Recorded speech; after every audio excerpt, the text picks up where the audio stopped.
in someone's mouth, but it begins in a tiny village, more or less covered in snow.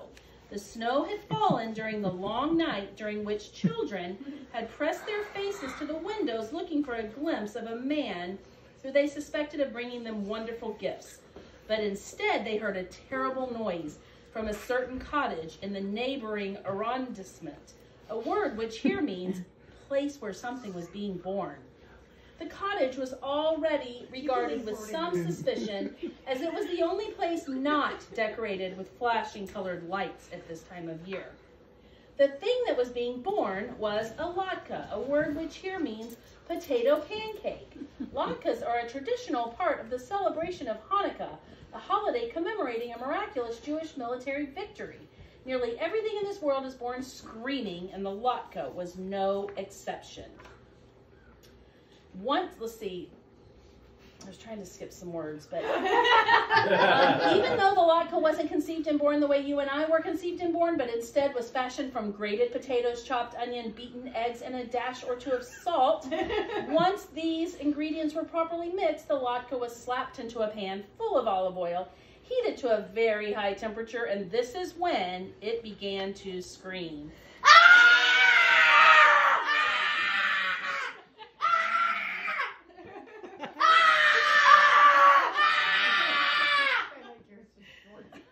The latke was suffering so much that it leapt out of the hot pan and out the window of the cottage and began to run, screaming down the boulevard.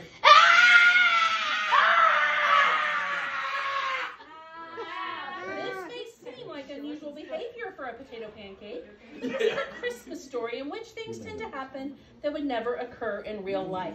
The latke ran past a row of flashing colored lights which hung from the rain gutters. "What's all the ruckus?" said the lights in unison. "We're the ones who are supposed to be dominating the neighborhood with our cheerful glow."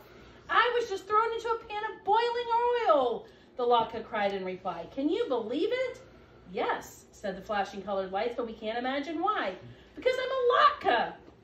The olive oil reminds us of the oil used to rededicate the temple following the defeat of Antiochus at the hands of the Maccabees. The oil was only supposed to last for one night, but there was a miracle and it lasted for 8. Plus, frying makes my skin crispy and brown." "So you're basically hash browns." "I'm not hash browns," said the latke.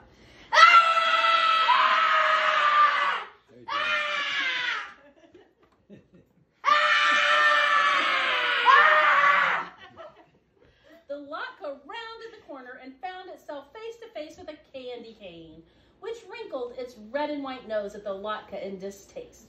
"I'm trying to sprinkle the night with my peppermint scent," the candy cane said. "Your mouth-watering smell, not to mention all that yelping, is spoiling the effect." "Well, my mouth-watering smell is part of the cozy feeling of Hanukkah. It reminds us that things are better now than they were in 175 BCE when my people were not allowed to practice their religion. In order to study the Torah, they had to hide out in caves. And when they heard the Greek soldiers approach, they pretended they were gambling with a small spinning top called a dreidel. I'm not part of Christmas. It's a totally different thing."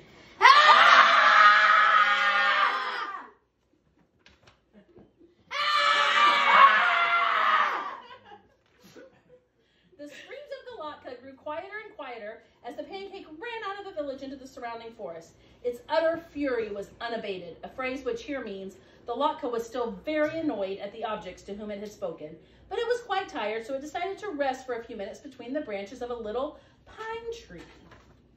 "Are you a present?" the pine tree asked. "Presents are pretty much the only thing allowed to sit beneath me during this time of year." The latke sighed. "Presents aren't really a big part of Hanukkah.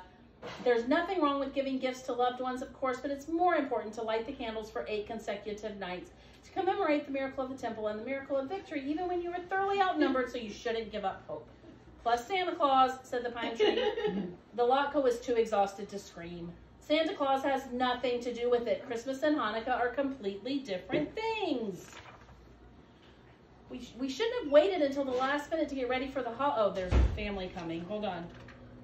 A family came trooping through the snow. "We shouldn't have waited until the last minute to get ready for the holiday. We'll never find a good tree now." "You shouldn't give up hope," said the mother and pointed at the pine tree. "Look, it's perfect. It's beautiful. Such a marvelous shape. And its skin looks so crispy," said the father, and reached down and scooped up the latke from the snow.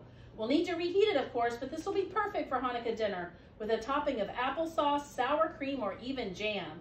I'll refry it in oil to remind us of the rededication of the temple and the triumph of the Maccabees over Antiochus after hiding in caves all that time. The father smiled down at the latke in his mitten and then stared curiously at his other hand. What was I thinking, bringing this axe? The family strolled back to the village, walking past all the cottages with flashing colored lights.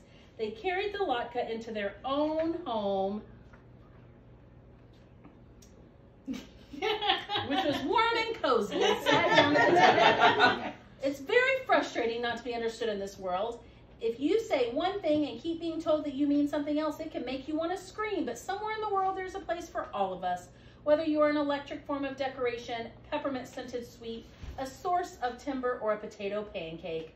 On a cold, snowy night, everyone and everything should be welcome somewhere, and the latke was welcomed into a home full of people who understood what a latke is and how it fits into its particular holiday, and then they ate it.